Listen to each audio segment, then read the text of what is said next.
আসসালামু আলাইকুম। হিন্দু ভাই ও বোনদেরকে জানাই নমস্কার, অন্যান্য ধর্মের জাতি ভাই ও বোনদেরকে জানাই আদাব। আমি তান্ত্রিক বড়ু। আজকে স্বামী ও স্ত্রী ভয়ঙ্কর তালাক বিচ্ছেদ, স্বামী ও স্ত্রীর তালাক ভয়ঙ্কর বিচ্ছেদ যে নকশারি নিয়ে আপনাদের মাধ্যমে উপস্থিত হলাম। আমি আশা করি আপনারা যদি এই নকশাটি ব্যবহার করেন তাহলে স্বামী ও স্ত্রীর মধ্যে ভয়ঙ্কর তালাক বিচ্ছেদ করে দিতে পারবেন।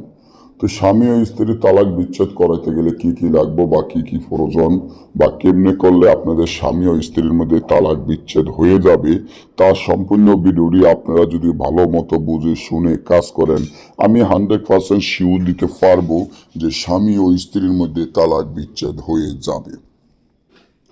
যারা যারা স্বামী ও স্ত্রীর মধ্যে তালাক বিচ্ছেদ করাইতে চান, অনেক জায়গায় গিয়েছেন, অনেক টাকা পয়সাও খরচ করেছেন, কিন্তু কোনো রকমে স্বামী ও স্ত্রীর মধ্যে তালাক বিচ্ছেদ করাইতে পারতেছেন না। এমনকি স্বামী আপনাকে রেখে আরেকটি বিয়ে করেছে, এখন ওই ঘরটির সাথে এমন ভাবে সম্পর্ক হয়ে গেছে, আপনার কোনো খোঁজ খবর নিচ্ছে না, আপনাকে পাত্তা দিচ্ছে না, আপনার কোনো নামও শুনতে পারতেছে না। আপনি খুব হতাশা বা টেনশনে পড়ে গেছেন কিভাবে স্বামী ও স্ত্রীর মধ্যে তালাক বিচ্ছেদ করে দেওয়া যায়। অনেক জায়গায় অনেক তান্ত্রিক বা কবিরাজ বা বৈদ্যর দ্বারে গিয়েছেন, তারা শুধু আপনাদের কাছ থেকে টাকাই নিয়েছে, কিন্তু আপনাদের স্বামী ও স্ত্রীর মধ্যে তালাক বিচ্ছেদ করতে পারেন নাই।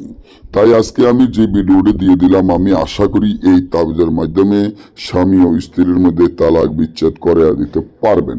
তো স্বামী ও স্ত্রীর মধ্যে তালাক বিচ্ছেদ করাতে গেলে সর্বপ্রথম আপনার বিষ কালি জোগাড় করতে হবে। কালো কুকুরের রক্ত, কালো বিড়ালের রক্ত ধারে একত্র করিয়া সাদা কাগজে বা বসপতের উপরে তাবিজটি সুন্দর করিয়া লিখিয়া নিস্ত্রে দিয়া ওই স্বামীর নাম, তার পিতামাতার নাম, স্ত্রীর নাম, তার মাতা পিতার নাম লিখিয়া কবরস্থানে গিয়ে দিবেন। সাথে সাথে তালাক বিচ্ছেদ হয়ে যাবে। না বুঝলে বা আমাদের থেকে কাজ করলে